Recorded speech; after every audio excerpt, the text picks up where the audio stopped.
we have seen the energy of electron in while revolving in nth orbit, मतलब किसी भी n number के orbit में revolve होते वक्त उसकी रहने वाली एनर्जी। तो फॉर्मूला मिलाते हैं कि n total energy this is equals to minus m mass of the electron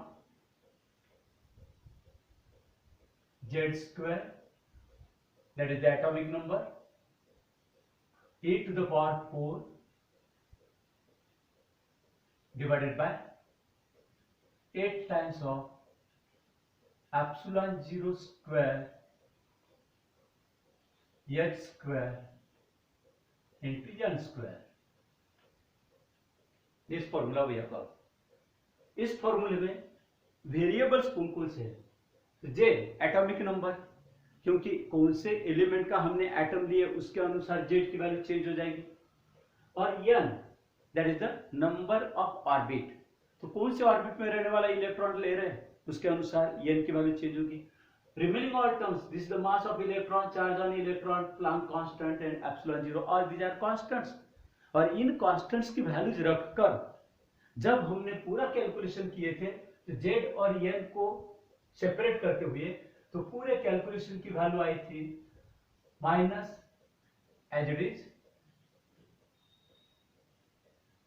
13.6 into z square divided by n square in electron volt. इस तरह से फॉर्मूला मिला था। बाद में हमने ये वो जनरल किसी भी एलिमेंट के एटम के अंदर उस एटम का एटॉमिक नंबर रखो तो energy of the electron in that orbit will be obtain. एक इलेक्ट्रॉन की एनर्जी रिवॉल्व होते वक्त। फिर बाद में हमने पर्टिकुलरली हाइड्रोजन एटम की बात की। For hydrogen atom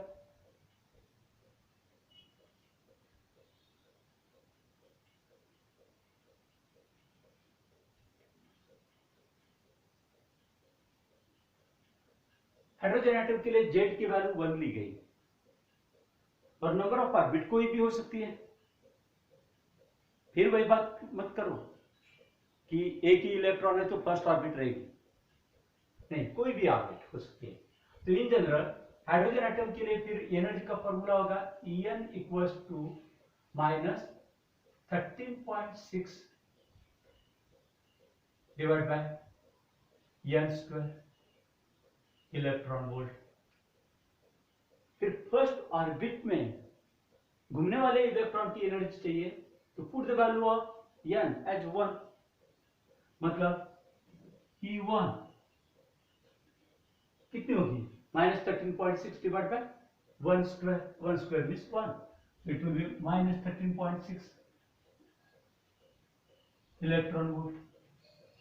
next second orbit में रिवॉल्व होते हो E2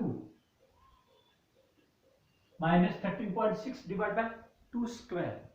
So 2 square is 4 minus 13.6 divided by 4, that comes to be 3.4 electron volt. Third, n की वैल्यू 3 रखो, so energy of the electron while revolving in third orbit will be obtained. A3 equals to minus 1.51 electron volt. Fourth orbit E4 minus 0.85 electron volt. 16 से divide करो, 4 square 16।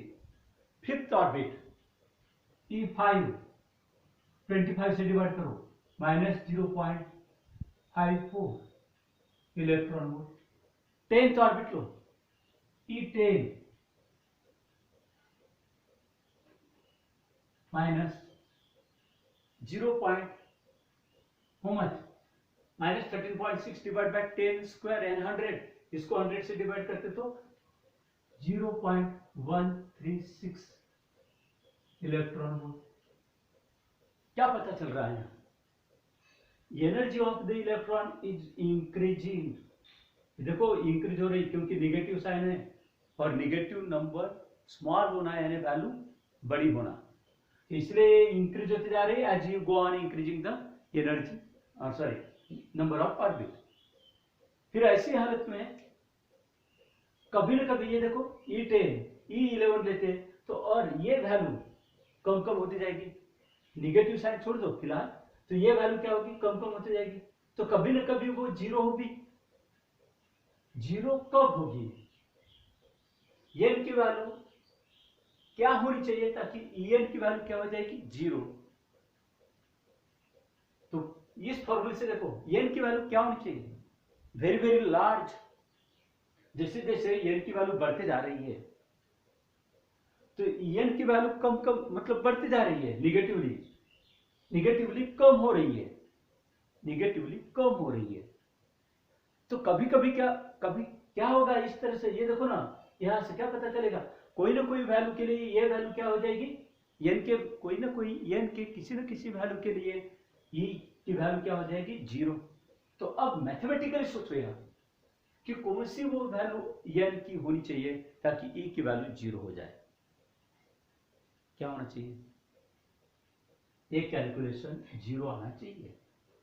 तो फिर N की value क्या? Very large, that is nothing but infinite. इसलिए for infinite it will be written as e infinite. E infinite के लिए क्या होगा? जीरो। माइनस जीरो लिखते बैठने की जरूरत नहीं, जीरो हो जाएगी। और तो अब बताओ मुझे हाइड्रोजन एटम में कितनी ऑर्बिट्स होंगी? First orbit, second, third, fourth, fifth and so on up to infinite number of orbits will be there. This is not the case of only hydrogen atom, but take the atom of any element. For any element there are any number of, for in the atom of any element there are any number of, means infinite number of orbits. अब इनमें से इन values को क्या कहा जाता है actually? तो हालांकि देखा जाए तो ये इलेक्ट्रॉन की एनर्जीज है, तो इन्हीं को कहा जाता है energy levels of that atom. उस एटम की वो एनर्जी लेवल्स कहा जाता है। तो ये सबसे कम एनर्जी लेवल है,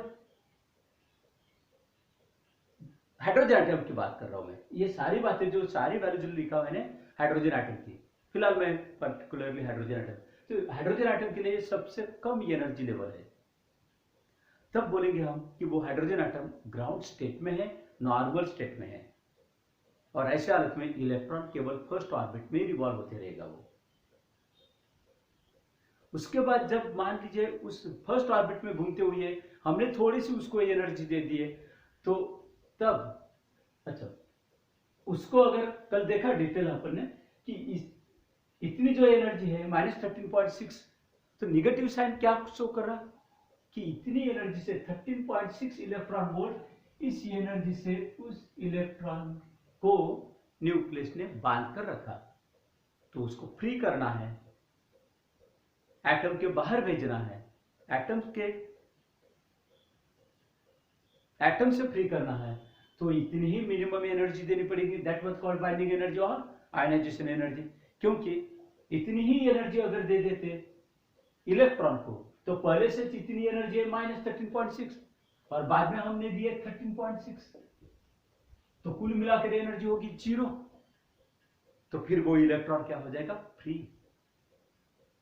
तो देन 13.6 जो एनर्जी हमने एक्सटर्नली उसको दिए, तो that will be called ionization energy और binding energy of that electron, sorry of that atom, और इलेक्ट्रॉन की भी बोल सकते हैं। तो क्योंकि वो निकल जाएगा तो आयन बन जाएगा, बचा हुआ पार्ट जो भी बचेगा एटम का तो वो होगा आयन। तो दैट्स व्हाई आयनाइजेशन एनर्जी उसको कहा गया था। लेकिन मैं ये बता रहा हूं कि अगर उसको 13.6 इलेक्ट्रॉन वोल्ट एनर्जी नहीं दिए, थोड़ी कम दिए, से 10.2 इलेक्ट्रॉन वोल्ट इतनी दिए, तो अब इसमें ऐड करो -13.6 electron volt plus 10.2 electron volt, ये पॉजिटिव और ये पहले से थी उसको, तो कुल मिलाकर होगा ये कितना, -3.4 इलेक्ट्रॉन वोल्ट ये बनेगी। अब बताओ, हमने एनर्जी दी है उसको 10.2, 13.6 नहीं। 13.6 दिए तो फ्री होगा इलेक्ट्रॉन, लेकिन दिए कम, तो बची हुई अब रिजल्टेंट एनर्जी नेट क्या बची उस इलेक्ट्रॉन की, -3.4 इलेक्ट्रॉन वोल्ट। क्या करेगा वो इलेक्ट्रॉन, सेकंड ऑर्बिट में चला जाएगा जो अलाउड ऑर्बिट है, और उस ऑर्बिट में घूमने लगेगा। तब हम बोलेंगे atom has gone to the excited state. Atom excited state में चला गया, इलेक्ट्रॉन ऊपर चला गया, सेकंड ऑर्बिट में अब घूमेगा वो। कितनी एनर्जी देने के बाद, ग्राउंड स्टेट में होते हुए कितनी एनर्जी दी अपन ने, 10.2। चलो ग्राउंड स्टेट में होते हुए अगर मान लीजिए 12.1 इलेक्ट्रॉन वोल्ट एनर्जी देते तो 12.1 एनर्जी दिए तो ये वैल्यू कितनी होगी, 1.5, 1.5 दैट इज 1.51 से ये, तो -1.5, ओके, 12.09 इलेक्ट्रॉन वोल्ट इतनी एनर्जी दी। तो 12.09 इलेक्ट्रॉन वोल्ट देते तो टोटल वैल्यू होगी उसकी -1.51 इलेक्ट्रॉन वोल्ट। मतलब इलेक्ट्रॉन अभी भी फ्री नहीं होगा। ग्राउंड स्टेट में होते हुए हमने एनर्जी दी 12.09 इलेक्ट्रॉन वोल्ट, तो कुल मिलाकर उसकी एनर्जी हो गई -1.51 इलेक्ट्रॉन वोल्ट। लेकिन इस फॉर्मूले के अनुसार -1.51 इलेक्ट्रॉन वोल्ट किसकी एनर्जी है, थर्ड ऑर्बिट की। थर्ड ऑर्बिट की मतलब थर्ड ऑर्बिट में घूमते हुए इलेक्ट्रॉन की जो एनर्जी रहेगी वो क्या करेगा, थर्ड ऑर्बिट में घूमने लगेगा, एंड सो ऑन। इस तरह से कहने का मतलब जब तक उस ग्राउंड स्टेट में होते हुए उसको एनर्जी 13.6 नहीं देते तो तब तक के लिए इलेक्ट्रॉन ग्राउंड स्टेट से निकलकर कोई भी ऑर्बिट में घूम सकता है, depending upon energy how much you have supplied. और वो कितनी पॉसिबल ऑर्बिट्स होंगी, तो इनफाइनाइट नंबर ऑफ ऑर्बिट्स। तो फिर इन वैल्यूज को कहा जाता है energy levels of hydrogen atom, what those are called as energy levels.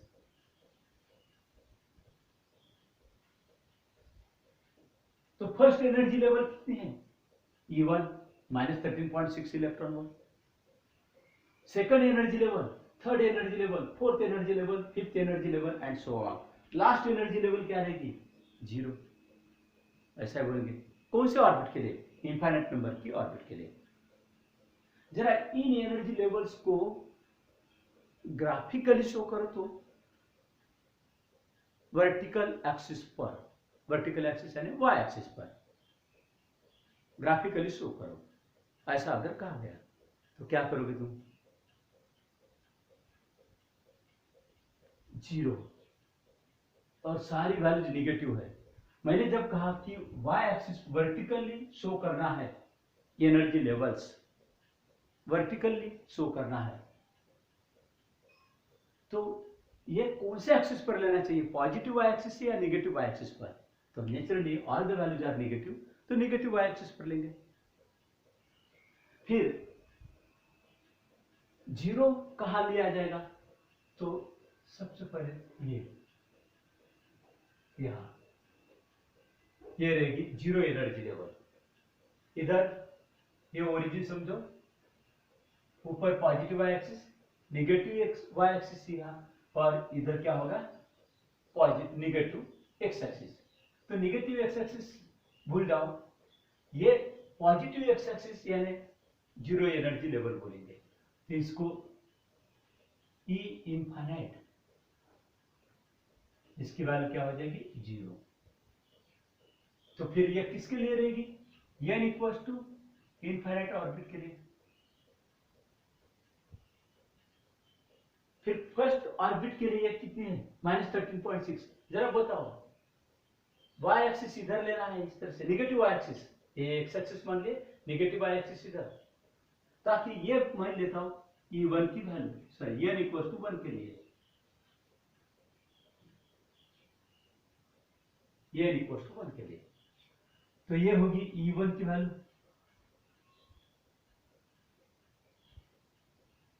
E1 and how much it is? Minus 13.6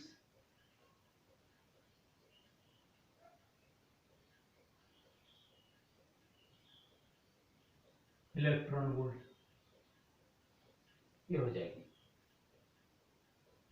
E2 की वैल्यू। देखो अभी ये 0 और ये -13.6 माइनस नीचे, तो दूसरी एनर्जी लेवल क्या निकालोगे? 3.4 कहाँ आएगा? ये 0 और 13, इनके बीच में 3.4 कहाँ आएगा? इधर पे आएगा, ये 0 और ये 13.6, जरा वाई एक्सिस पर ले रहे हैं, निगेटिव वाई एक्सिस पर, तो ये स्केल की बात करते हैं, तो ये 0 और ये 13.6, तो 3.4 कहाँ आएगा? यहाँ पे आएगा, 1.51 यहाँ पे आएगा, and so on.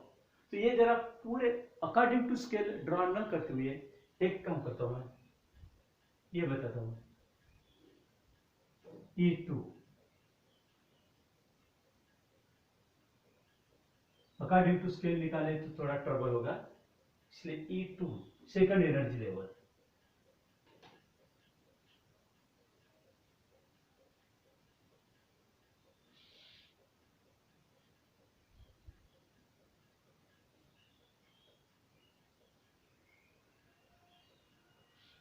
E2 equals to how much? Minus 3.4,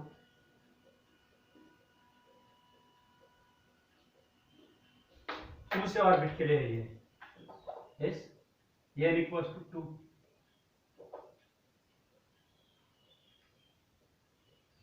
फिर थर्ड ऑर्बिट की मतलब थर्ड एनर्जी लेवल क्या होगी? ये ऑर्बिट्स नहीं है, ये एनर्जी की लेवल्स है। जैसे कुएं में पानी भरते जाता है, ठीक है, अभी देखो ये मिनिमम एनर्जी लेवल है -13.6, इनमें से मिनिमम वैल्यू कौन सी है? ये सारी वैल्यूज में से मिनिमम कौन सी है? -13.6। तो ऐसा अज्यूम करो धुपकाले में कुएं में जो पानी रहता है एकदम बॉटम पर चला गया, तो वाटर की लेवल क्या मानेंगे अपना? मिनिमम। और जैसे जैसे बारिश होने लगी तो वाटर की लेवल बढ़ते जाएगी, तो water level goes on increasing, तो उसी तरह से यहाँ energy level goes on increasing, और ये बॉटम, तो ये ग्राउंड स्टेट कहा जाता है, ग्राउंड लेवल कहा गया। ये E2 second third orbit, third orbit में एनर्जी कितनी है? थर्ड एनर्जी लेवल कितने है? -1.51।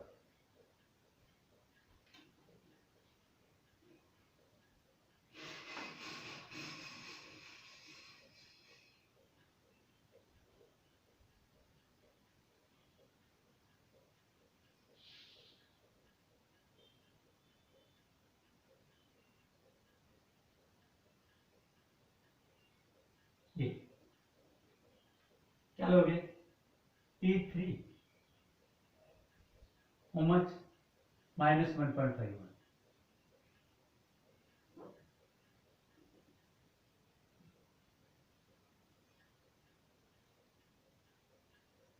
Electron volt,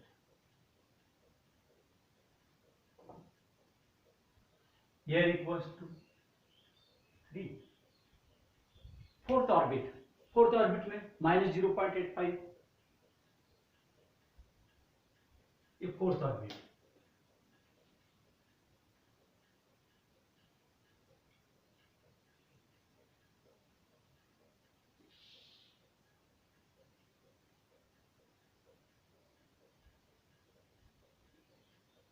E4 -0.85। Fifth orbit -0.54,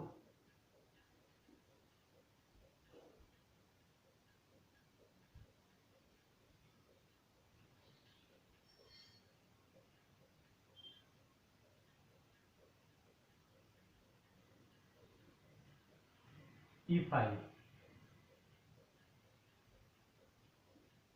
minus 0.54।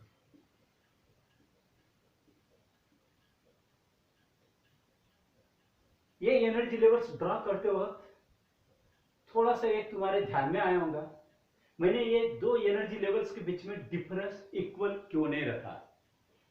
तो ये बात तो तुमको भी क्लियर है कि 3.4 और 13.6 इनमें डिफरेंस होता है 10.2 का। तो इन दो एनर्जी लेवल्स के बीच में डिफरेंस 10.2 का है, जबकि 3.4 और 1.51 इनमें डिफरेंस कुछ कम है। तो वो डिफरेंस आइडेंटिफाई होना चाहिए, इसलिए ये डिफरेंस भी कम कम रखा गया। मतलब इन दो एनर्जी लेवल्स के बीच में डिफरेंस ज्यादा है तो ज्यादा दिखना चाहिए, इन दो एनर्जी लेवल्स के बीच में डिफरेंस कम है तो कम दिखना चाहिए, उससे भी कम डिफरेंस इन दोनों के बीच में है तो इसलिए कम डिफरेंस, एंड सो ऑन। तो as you go up energy levels, मतलब this is n equals to 4, this n equals to 5, तो जैसे जैसे एनर्जी लेवल्स मतलब नंबर ऑफ ऑर्बिट बढ़ती जाएगी तो एनर्जी लेवल्स के बीच में रहने वाला डिफरेंस क्या होगा, कम होते जाएगा और वो काफी क्लोज होती जाएगी। तो in this way corresponding energy levels can be drawn here. और कुछ अगर निकालनी है तो हम ड्रॉ कर सकते हैं। 6th energy level,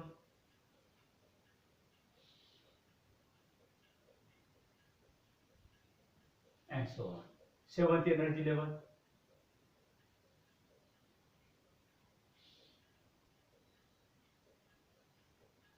8th energy level,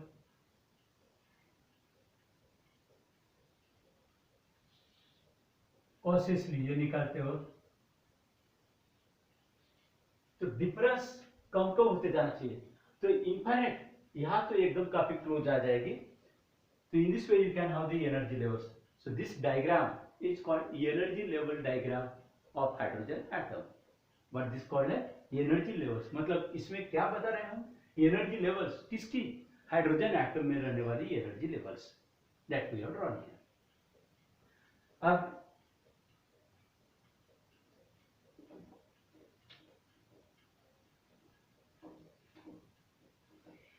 तो यहां एक्चुअली क्या हो रहा कि समझो इलेक्ट्रॉन फर्स्ट ऑर्बिट में रिवॉल्व हो रहा और उसकी एनर्जी -13.6 इलेक्ट्रॉन वोल्ट है, और हमने वो एटम जिसका वो इलेक्ट्रॉन है उस एटम को कुछ एनर्जी दे दी एक्सटर्नली बाहर से। मैंने कल बताया था तुमको ये एनर्जी कैसे देना। तो हाइड्रोजन गैस जिस कंटेनर में है तो उसको हमने हीट सप्लाई किए एक्सटर्नली बाहर से, तो नेचुरली वो गैस की एनर्जी बढ़ जाएगी, गैस को हीट मिलेगी, हीट मिलना यानी एनर्जी मिलना, एनर्जी मिल गई गैस के मॉलिक्यूल को, मॉलिक्यूल बन गया है, बना हुआ है एटम का, तो एटम को एनर्जी मिलेगी। एटम में कौन कौन है, इलेक्ट्रॉन और प्रोटॉन, तो सबसे पहले किसको मिलेगी एनर्जी, इलेक्ट्रॉन को, क्योंकि इलेक्ट्रॉन बाहर है। इस तरह से इलेक्ट्रॉन को एनर्जी मिलेगी। वो मिलने वाली एनर्जी 13.6 से अगर कम है तो हो सकता है, डिपेंडिंग अपॉन कितनी कम है इसके अनुसार वो यहां जा सकता है, यहां जा सकता है, यहां जा सकता है, इस एनर्जी स्टेट में, इस एनर्जी स्टेट में जा सकता है, इस एनर्जी स्टेट में जा सकता है, लेकिन फ्री नहीं होगा। 13.6 से कम दी अपन ने एनर्जी, तो इसीलिए वो ये एनर्जी जब रहेगी उसकी, तो इस ऑर्बिट में, मतलब सेकंड ऑर्बिट में, ये देखो ये ऑर्बिट्स नहीं है, ऑर्बिट सर्कुलर होती है, फिर ये क्या है, एनर्जी लेवल्स है। उस ऑर्बिट में, सेकंड ऑर्बिट में घूमते हुए जो एनर्जी रहेगी वो एनर्जी लेवल रहेगी, थर्ड ऑर्बिट में घूमते हुए जो एनर्जी रहेगी वो एनर्जी लेवल है। तो इन एनर्जी लेवल्स मतलब सेकंड ऑर्बिट में हो सकता है, थर्ड ऑर्बिट में हो सकता है, फोर्थ ऑर्बिट में हो सकता है, एंड सो ऑन। इलेक्ट्रॉन जा सकता है वहां, लेकिन ध्यान रहे वो ऑर्बिट में फॉरएवर के लिए नहीं घूमता। वो कितने समय के लिए लगभग घूमता होगा, जैसे मान लीजिए हमने एनर्जी दी 12.09 इलेक्ट्रॉन वोल्ट, इसको ग्राउंड स्टेट में होते हुए फर्स्ट ऑर्बिट में घूमते हुए हमने उसको एनर्जी दी 12.09 इलेक्ट्रॉन वोल्ट। तो इतनी एनर्जी ऐड हो जाएगी उसके एनर्जी में, तो कुल मिलाकर पहले इतनी एनर्जी थी -13.6, अब ये एनर्जी दे दिए तो कुल मिलाकर ये एनर्जी क्या होगी 1.51 इलेक्ट्रॉन वोल्ट, इतनी एनर्जी हो गई। ये देखो 10 - 9 दैट इज 1, तो 1.51 - 1.51, तो ये इलेक्ट्रॉन कहां चला जाएगा, थर्ड ऑर्बिट में चला जाएगा। फिर थर्ड ऑर्बिट में कितने समय के लिए घूमेगा, लगभग of the order of 10⁻⁻8 second, काफी कम समय के लिए 10⁻⁸ सेकंड, 1-2 सेकंड नहीं, 10⁻⁸, इतने कम। फिर क्या होगा, कहा जाता है फिर उतने समय के बाद वो जितने चक्कर लगाना है वो चक्कर लगाता है उतने समय के अंदर, डिपेंडिंग अपॉन इट्स फ्रीक्वेंसी, और बाद में वो वापस आना चाहता है ग्राउंड स्टेट में, क्योंकि जब वो इलेक्ट्रॉन इस ऑर्बिट में चला गया था तो तब एटम एक्साइटेड स्टेट में चला गया, ऐसा कहा जाता है। और एक्साइटेड स्टेट में फॉरएवर के लिए नहीं रहता कोई भी, तो इसलिए ये कोई भी ये मतलब तब यह फॉरएवर के लिए नहीं रुकते हुए हार्डली 10⁻⁸ सेकंड के लिए वो इलेक्ट्रॉन उस ऑर्बिट में घूमते रहेगा, और बाद में वो चाहेगा कि अपनी ओरिजिनल ऑर्बिट में आ जाए, फर्स्ट ऑर्बिट में आ जाए। फर्स्ट ऑर्बिट का इलेक्ट्रॉन था वो, तो फर्स्ट ऑर्बिट में आना चाहेगा।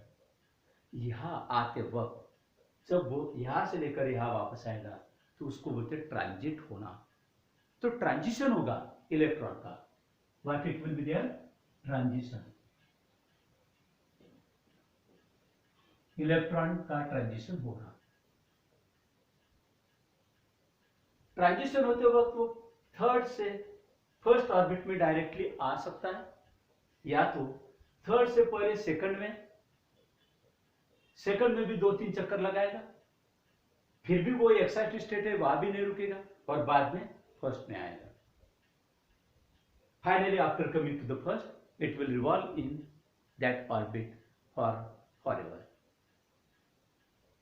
फिर से अगर मान लीजिए यहां आने के बाद और हमने उसको एनर्जी दिए तो जाएगा वो ऊपर, फिफ्थ ऑर्बिट में जा सकता है, 100 नंबर की ऑर्बिट में जा सकता है, फिर से 100 नंबर की ऑर्बिट में वो फॉरएवर के लिए नहीं, of the order of 10⁻⁸ second के लिए वो घूमेगा, फिर से 100 नंबर की ऑर्बिट से फर्स्ट ऑर्बिट में आना चाहेगा।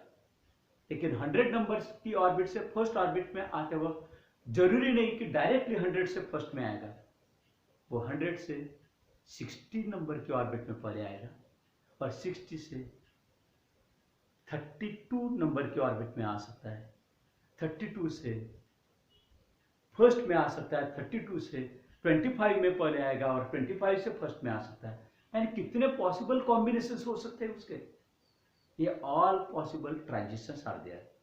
Once again I am repeating the thing, समझो ग्राउंड स्टेट में होते हुए, मैं अलग एग्जांपल ले रहा हूं, ग्राउंड स्टेट में होते हुए उसको हमने इतनी एनर्जी दी है ताकि वो एक 60 नंबर की ऑर्बिट में चला गया इलेक्ट्रॉन,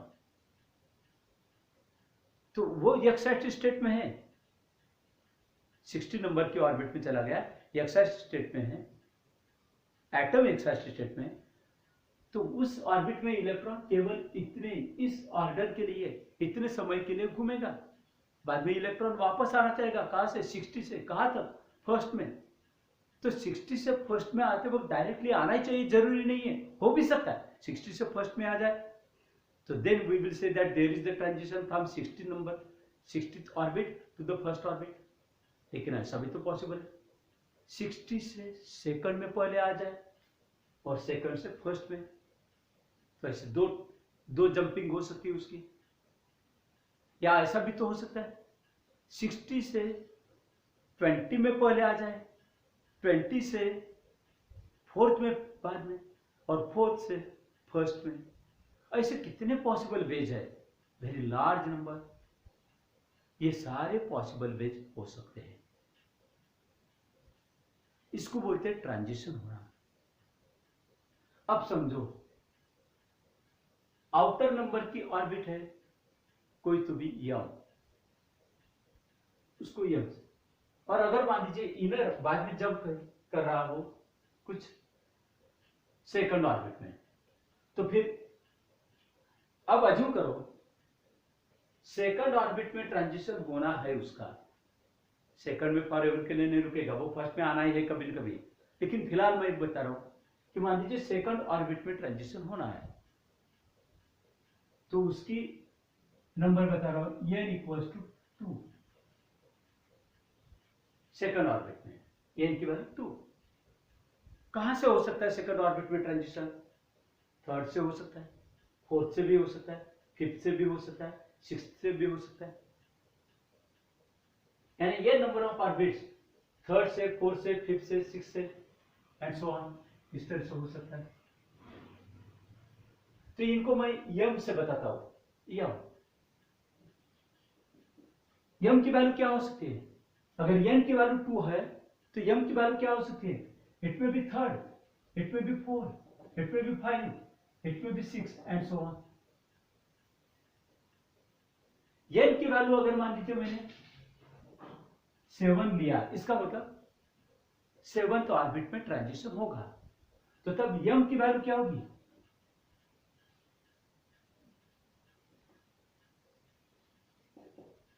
n की वैल्यू 7 यानी 7th ऑर्बिट में ट्रांजिशन होगा। तो कहां से? 7 के आगे वाली ऑर्बिट से। तो उनको बताऊंगा मैं यम से। तो यम की वैल्यू क्या होगी? 8, 9, 10 and so on up to infinity. अगर n की वैल्यू मैंने थर्ड लिया तो यम की वैल्यू क्या होगी? 4, 5, 6। कहने का मतलब किसी भी एक आध ऑर्बिट में अगर ट्रांजिशन होना है, जिस ऑर्बिट में ट्रांजिशन होना है उसको n से बताता हूं, और जिस ऑर्बिट से होना है नेचुरली उसको यम से बताता हूं। तो यम की वैल्यू n से क्या रहेगी? ज्यादा ही रहेगी। वंस अगेन लास्टली रिपीट कर रहा हूं मैं ये बात कि अगर by the way electron higher orbit में चला गया तो वापस कभी ना कभी फर्स्ट ऑर्बिट में आना ही है, ये वर्थवाइल है, ग्राउंड स्टेट में आना ही है उस इलेक्ट्रॉन को। लेकिन आउटर ऑर्बिट से जिस ऑर्बिट में चला गया तो ग्राउंड स्टेट में एक ही झटके में आएगा ये जरूरी नहीं है, एक ही चांस में आएगा ये जरूरी नहीं है, कुछ चांस ले सकता है। तो हो सकता है ना कि जैसे मान लीजिए वो सेकंड ऑर्बिट में ट्रांजिशन होगा, तो सेकंड ऑर्बिट में ट्रांजिशन मतलब इलेक्ट्रॉन आउटर ऑर्बिट से सेकंड ऑर्बिट में ट्रांजिशन होगा, ऐसा अगर बोलना है तो n की वैल्यू 2 सेकंड ऑर्बिट में ट्रांजिशन होगा। तब वो कहां से ट्रांजिशन हो सकता है? सेकंड में ट्रांजिशन कहां से हो सकता है? तो थर्ड से सेकंड में हो सकता है, फोर्थ से भी सेकंड में हो सकता है, फिफ्थ से भी सेकंड में हो सकता है, सिक्स्थ से भी सेकंड में हो सकता है, सेवन से भी सेकंड में हो सकता है। मतलब जिन जिन ऑर्बिट से सेकंड ऑर्बिट में ट्रांजिशन हो सकता है उन सारे ऑर्बिट्स की नंबर्स मैं यम से बताऊंगा। तो यम की वैल्यू जब n की वैल्यू 2 ली जाएगी, यानी number of orbit in which the transition takes place, n stand for उस ऑर्बिट का नंबर जिसमें ट्रांजिशन हो रहा है, और m स्टैंड्स फॉर उस ऑर्बिट का नंबर जिस ऑर्बिट से ट्रांजिशन हो रहा है। अब बताओ मुझे, अगर जिस ऑर्बिट में ट्रांजिशन होना है वो अगर मैं फिफ्थ ऑर्बिट मान लूं, n की वैल्यू 5 लूंगा मैं, तो कौन कौन सी पॉसिबल ऑर्बिट से फिफ्थ ऑर्बिट में ट्रांजिशन होगा? तो that will be 6, 7, 8, 9 and so on infinity. तो all these orbits will be denoted by m. इन सारे ऑर्बिट्स की नंबर यम से बताई जाएगी। Got this point? लास्टली जिस ऑर्बिट में ट्रांजिशन हो रहा उसको मैं n से बताऊंगा। तो जिन ऑर्बिट से ट्रांजिशन हो सकता है तो उन सारे ऑर्बिट्स को, ऑर्बिट्स के नंबर को यम से बताया जाएगा। तो नेचुरली यम की वैल्यू n से क्या रहेगी? ज्यादा। ये अचूव करेंगे। तो इसको लेकर Bohr's theory of Bohr's atomic model का थर्ड पोस्टुलेट अप्लाई करते हैं और फिर जो फॉर्मूला मिलता है that is called Balmer's sorry Rydberg formula. So now next topic is Rydberg formula.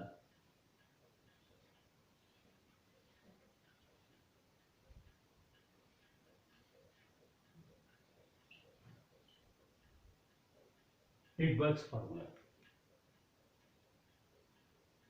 क्या बताता है? ये फॉर्मूला कौन सा फॉर्मूला? तो ये फॉर्मूला मिलाने के लिए क्या फॉर्मूला है ये मिलाना है अपने को। ये फॉर्मूला मिलाने के लिए हम अज्यूम करेंगे suppose the electron jumps from outer mth orbit to the inner nth orbit. अभी बताया मैंने m और n क्या होगा। जिस ऑर्बिट पे ट्रांजिशन होगा उसको nth ऑर्बिट बोलेंगे। जिस ऑर्बिट से ट्रांजिशन होगा, ऑर्बिट में और ऑर्बिट से बोल रहा हूं मैं, तो जिस ऑर्बिट से ट्रांजिशन होगा उसको हायर ऑर्बिट रहेगी वो, तो उसको m से, वो नंबर को m से बताऊंगा। तो suppose the electron jumps from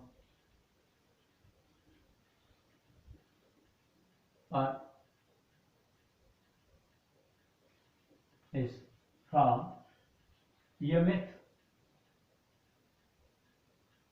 to inner nth orbit, m orbit से n ऑर्बिट में।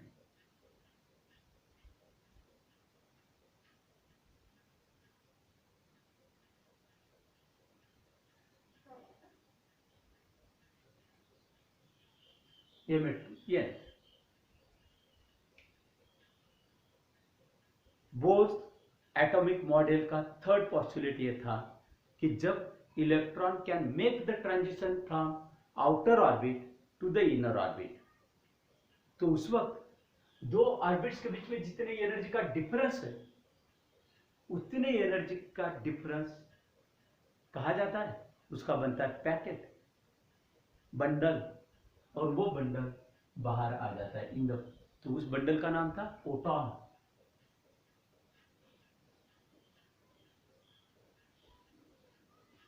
What is photon? Packet of energy, particle of energy बोलो। कहां से है वो एनर्जी कहां से? तो जैसे फॉर एग्जांपल इलेक्ट्रॉन अगर मान लीजिए फिफ्थ ऑर्बिट से सेकंड ऑर्बिट में ट्रांजिशन हो रहा, फिफ्थ से जंप कर रहा सेकंड में, तो फिफ्थ में होते हुए उसकी एनर्जी क्या थी? -0.54। सेकंड ऑर्बिट में आए तो उसकी एनर्जी क्या हो गई? माइनस, तो इस -3.4।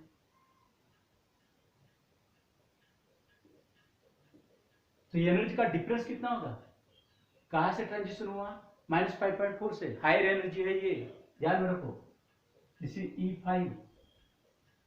कहां जंप हुआ? सेकंड में, तो E2। E5 फिफ्थ ऑर्बिट से सेकंड ऑर्बिट में ट्रांजिशन हो रहा, दोनों के बीच में एनर्जी का डिफरेंस निकालो। E5 minus E2, E5 was -5.4, minus here, and this is -3.4. So this will become plus. तो 3.4 से तो क्या होगा? ये पॉजिटिव और ये निगेटिव रही मैथमेटिकली, तो 3.4 minus 0.54, so this will be 6, 9 and 2, 2.96। तो 2.96 इलेक्ट्रॉन वोल्ट इतनी एनर्जी कम हो गई इसकी, इलेक्ट्रॉन की। कब? जब वो इलेक्ट्रॉन फिफ्थ ऑर्बिट में था तो उसकी एनर्जी थी -0.54, और जब वो सेकंड ऑर्बिट में आया तो उसकी एनर्जी हो गई -3.4 इलेक्ट्रॉन वोल्ट। कम हो गई वो, यहां होते हुए ज्यादा थी, यहां होते हुए कम, तो वो डिफरेंस कहां चला गया? डिफरेंस कितना है? 2.96 का। तो 2.96 का डिफरेंस, इतनी एनर्जी इलेक्ट्रॉन की गई कहां? क्योंकि जब वो यहां आया तो उसकी एनर्जी हो गई -3.4, और जब वो यहां था तो उसकी एनर्जी ज्यादा थी, -0.54। ये ज्यादा थी और ये कम, तो इतना एनर्जी का डिफरेंस गया कहाँ? तुमको थोड़ा सा कंफ्यूजन यहाँ ये हो रहा होगा कि ये तो कम दिख रही और ये ज्यादा दिख रही, लेकिन मैं बार बार बता रहा हूँ ये निगेटिवली है, इसलिए ये ज्यादा है और ये कम है। यही वैल्यू जब अगर पॉजिटिव होती तो थोड़ा सा समझने के लिए आसान हुआ होता, लेकिन करे क्या, वो निगेटिव है। तो अभी ये ज्यादा एनर्जी है, ये कम एनर्जी है। तो जब फिफ्थ में था तो तब ज्यादा थी एनर्जी और सेकंड में आया तो कम एनर्जी हो गई। तो फिर एनर्जी गई कहां? तो उसका बन गया, इतना एनर्जी का डिफरेंस गया कहां? तो उसका बन गया पैकेट। इतनी एनर्जी का एक बंडल, सर्कल, और ये पैकेट इतनी एनर्जी का बाहर आएगा। इसको बोलते हैं क्वांटा और फोटॉन। क्वांटा और फोटॉन ये, यानी ऐसा अज्यूम करो कि जब इलेक्ट्रॉन यहां से लेकर यहां तक जंप करेगा तो दोनों के बीच में जितना एनर्जी का डिफरेंस है वो ऐसा एक पैकेट, यानी छोटा सा स्फीयर, होलो स्फीयर, जिसमें ये एनर्जी भर गई और वो स्फीयर बाहर आने लगा। वो स्फीयर जाते वक्त इस तरह से जाएगा वेव फॉर्म में, सीधा नहीं। ध्यान में रखो, जो स्फीयर, कहां का स्फीयर है वो? एनर्जी का स्फीयर है, कोई रिजिड स्फीयर नहीं, मैटर का स्फीयर नहीं है, वो एनर्जी का पैकेट है, स्फेरिकल शेप में समझो, जिसको हमने नाम दिया फोटॉन। क्या है उसकी एनर्जी? 2.96। कहां से आई है? तो दोनों एनर्जी के बीच में रहने वाला डिफरेंस। इतनी एनर्जी का पैकेट ये बाहर आएगा और वेव के फॉर्म में चला जाएगा। इसी को कहा जाता है इलेक्ट्रोमैग्नेटिक रेडिएशन। इसी को कहा जाता है spectral line. What it is called? Spectral line.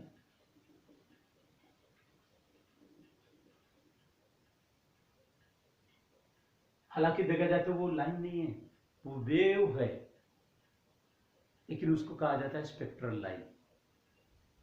Wave है तो इसको वेवलेंथ रहेगी। जिस फॉर एग्जांपल यहां से लेकर यहां तक की लेंथ, यानी वेवलेंथ लैम्बडा। वेव है तो उसको स्पीड भी रहेगी। Speed of this spectral line is denoted by c, क्योंकि इसकी स्पीड होती है लाइट के स्पीड के बराबर। स्पेक्ट्रल लाइन की स्पीड लाइट के स्पीड के बराबर होती है। Once again I am repeating, it's the totally new concept. एक बार बता देता हूं मैं। जब इलेक्ट्रॉन, अज्यूम कर रहे हैं, एग्जांपल ले रहे हैं, जब इलेक्ट्रॉन फिफ्थ ऑर्बिट में था तो उसकी एनर्जी ज्यादा थी। समझो वो फिफ्थ से सेकंड ऑर्बिट में जंप करना चाहता है, ट्रांजिशन होना चाहता है, होना है, तो उसकी एनर्जी जब वो सेकंड ऑर्बिट में आएगा तो कम हो जाएगी। फिफ्थ में था तो ज्यादा था, ज्यादा थी एनर्जी, सेकंड में आया तो कम। तो दोनों ऑर्बिट के बीच में जितना एनर्जी का डिफरेंस था वो एनर्जी गई कहां? ज्यादा थी, तो उसका बन गया पैकेट, ये बंडल। और वो एनर्जी का बंडल ऐसे वेव के फॉर्म में जाने लगा। उस वेव को क्या कहा जाता है? इलेक्ट्रोमैग्नेटिक रेडिएशन, और in this chapter it will be called spectral line. इसी को कहते हैं हम इलेक्ट्रोमैग्नेटिक रेडिएशन, इलेक्ट्रोमैग्नेटिक वेव। जा रहा कौन? फोटॉन। उसकी एनर्जी कितनी है? इन दोनों ऑर्बिट के बीच में रहने वाली एनर्जी के डिफरेंस के बराबर। इस एग्जांपल में कितना है वो? E5 माइनस E2, और E5 माइनस E2 की वैल्यू 2.96। तो ये जो फोटॉन है उसकी एनर्जी कितनी है? 2.96 इलेक्ट्रॉन वोल्ट। ये फोटॉन वेव के फॉर्म में जा रहा है, उसको वेवलेंथ है, उसको स्पीड भी है। स्पीड है, वेवलेंथ है, तो naturally frequency will be given by n equals to, you know that v equals to n into lambda, well known relation in wave mechanics. What is v? Speed. What is n? Wave, frequency. And what is lambda? Wavelength. तो कभी कभी इसको हम यहाँ f से बताते हैं, f for frequency, v for speed. लेकिन इलेक्ट्रोमैग्नेटिक रेडिएशन की जब बात करते हैं, ये इलेक्ट्रोमैग्नेटिक वेव की जब बात की जाती है, तो here the speed is denoted by c, frequency is denoted by the symbol nu. This is nu symbol. It is no doubt, it is nu for u, but the symbol itself is called nu. It is neither v, v नहीं है ये, उसका एक पैर थोड़ा लंबा हो गया इधर, हाथ पैर नहीं, पैर नीचे होता है, ये हाथ लंबा हो गया और एक पैर, एक हाथ कम है, तो this symbol is nu and lambda. So what is nu? Frequency. जब उसको स्पीड है, वेवलेंथ है, तो उसको फ्रीक्वेंसी भी रहेगी, तो this frequency will be called frequency of radiation. फिर एनर्जी, फोटोन की एनर्जी कितनी, तो दो एनर्जी के बीच में रहने वाला डिफरेंस वो तो इतनी. लेकिन प्लांक नाम का साइंटिस्ट था, उसने कहा था उस फोटोन की एनर्जी तब h इंटू न्यू, ये फॉर्मूले से दिया जाएगा. But h Planck constant, Planck ने बताया हुआ कांस्टेंट जिसकी वैल्यू है 6.63 इंटू 10⁻34.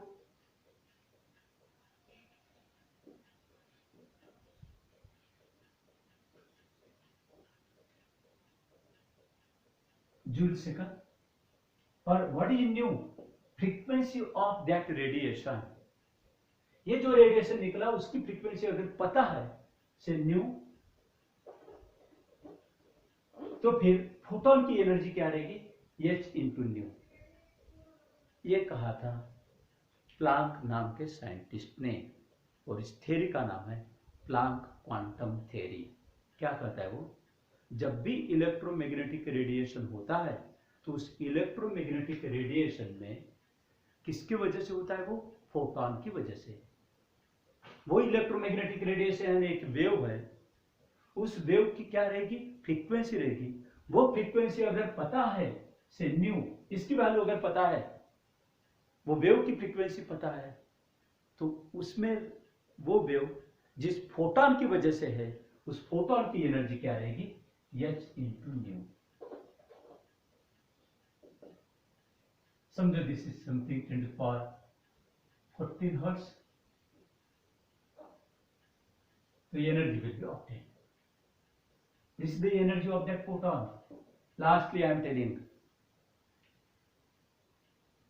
ये जो इलेक्ट्रोमैग्नेटिक रेडिएशन निकलेगा, यानी इलेक्ट्रोमैग्नेटिक वेव जिसको हम इलेक्ट्रोमैग्नेटिक रेडिएशन बोल रहे हैं,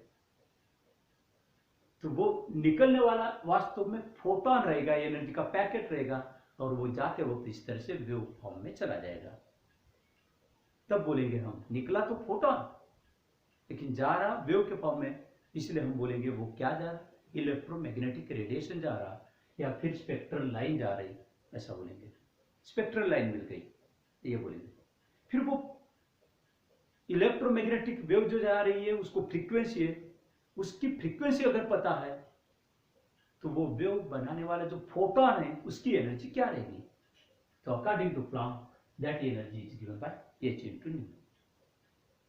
किसकी एनर्जी, उस फोटोन की एनर्जी कितनी रहेगी, h इंटू न्यू. लेकिन बोर ने उसके थर्ड पोस्टुलेट में कहा था कि उस फोटोन की एनर्जी कितनी रहती, तो दोनों एनर्जी के बीच में रहने वाला difference. Third postulate finally that we have come, कि energy of that photon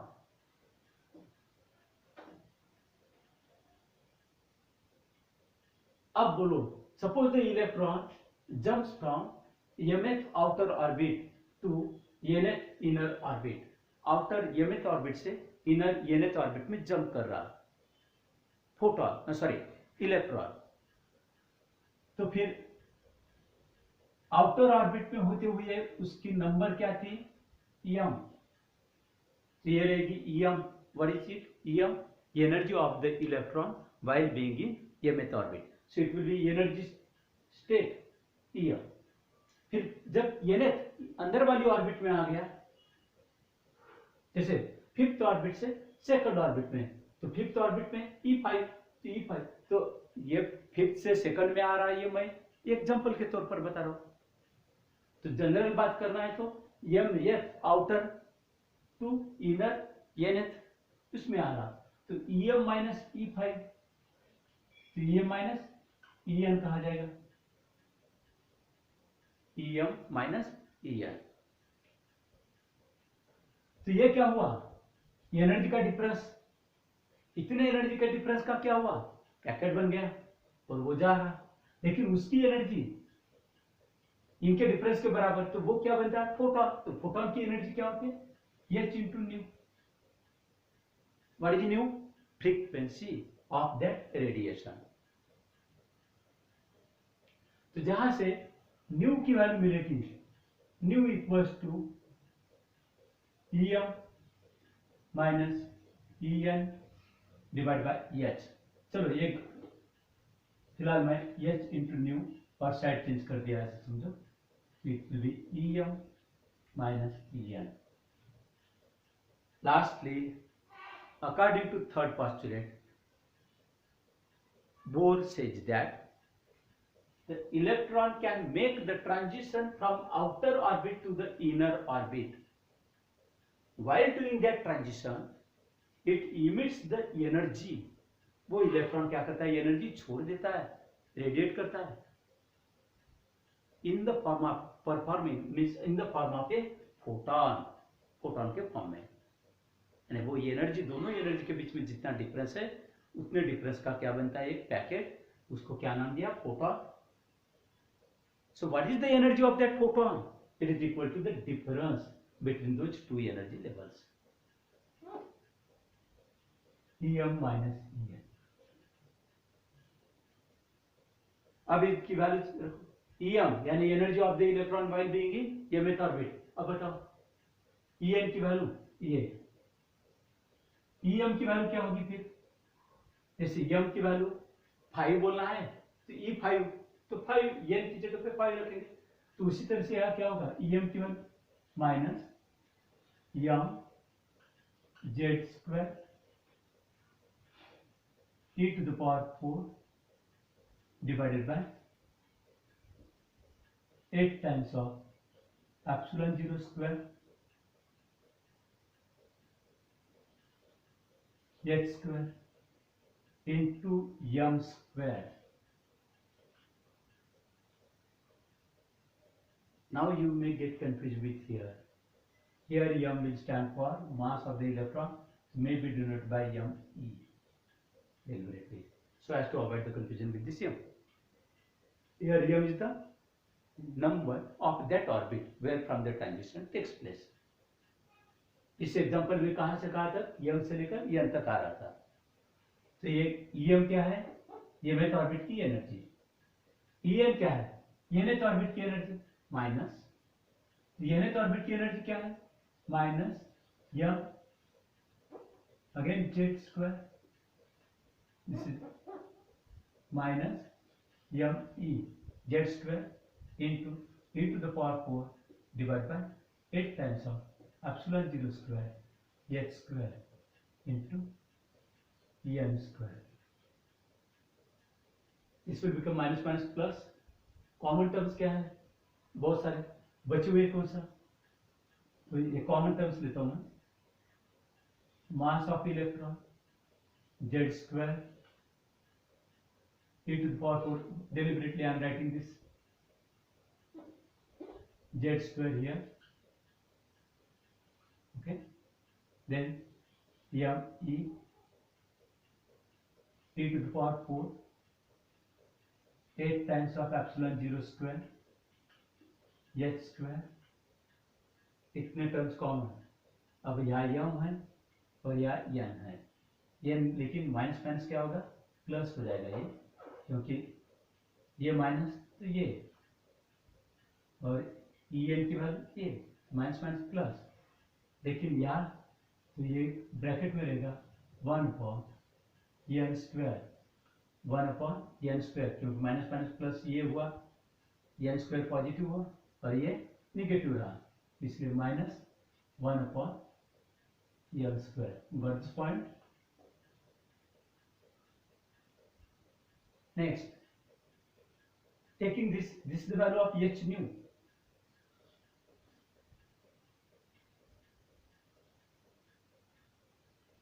Taking this nu h to this side,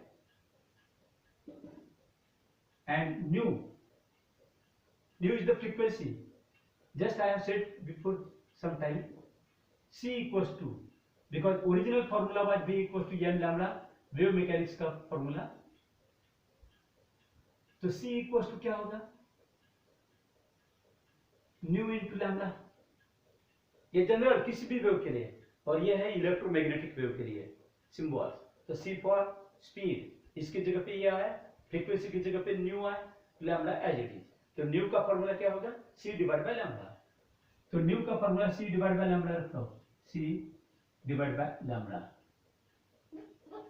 into h nu. What is lambda? Wavelength of that radiation. जिसकी ये फ्रीक्वेंसी है तो उस रेडिएशन की wavelength equals to z square m e e to the power 4 divided by 8 times of epsilon 0 square h square, and here it will be 1 by m square minus 1 by m square. यहां से 1 by lambda की value रखें, 1 by lambda left में, क्योंकि wavelength decide करना होता है. Equals to right में चला जाएगा h यहाँ और c लिया, तो क्या होगा, z स्क्वायर न्यूमरेटर जैसे थे m e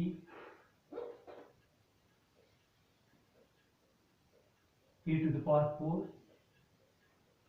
divided by 8 times of epsilon 0 square h into h square, that will become h cube into c. C is the speed, multiplied by 1 by m square minus 1 by m square.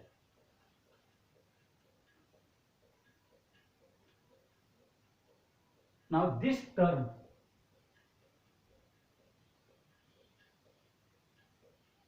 ये पूरा term जो है, again it is a constant, mass of electron, charge on electron, epsilon 0, h Planck constant, and c speed of light. All these are terms constant. So this will, and this constant is called Rydberg constant.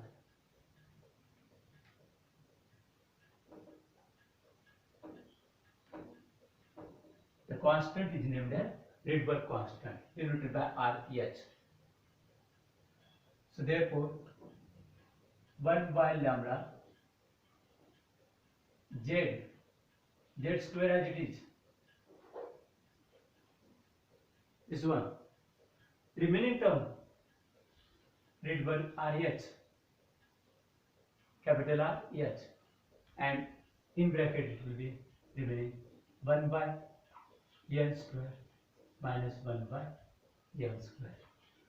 1 by m square minus 1 by n square. It will be 1 by 1 by n square minus 1 by m square. And this formula is called Rydberg's formula. Once again, finally, थोड़ा 2 minute के अंदर reverse करके दे रहा हूँ. Rydberg's formula, important topic, मतलब mathematical derivation है simple. क्या लिखेंगे यहाँ, suppose the electron jumps from outer mth orbit, बाहर वाली कोई तो भी, to inner nth orbit. n की वैल्यू कोई भी हो सकते हैं. n की वैल्यू अगर 2 है तो आउटर की वैल्यू m की वैल्यू क्या होगी, 3 होगी, 4 होगी, 5 होगी, एंड सो ऑन. तो it jumps from mth orbit to the nth orbit. Then according to third postulate of Bohr's atomic model, that it emits the photon of energy equal to the difference between the energies of the two orbits. So suppose Em is the energy, Em and En are the energies of the electron while revolving in mth and nth orbit. Then according to third postulate, Em minus En will be equal to the energy of the photon. So energy of photon will be given by, so what is new here? Frequency of that radiation, frequency of that emitted radiation.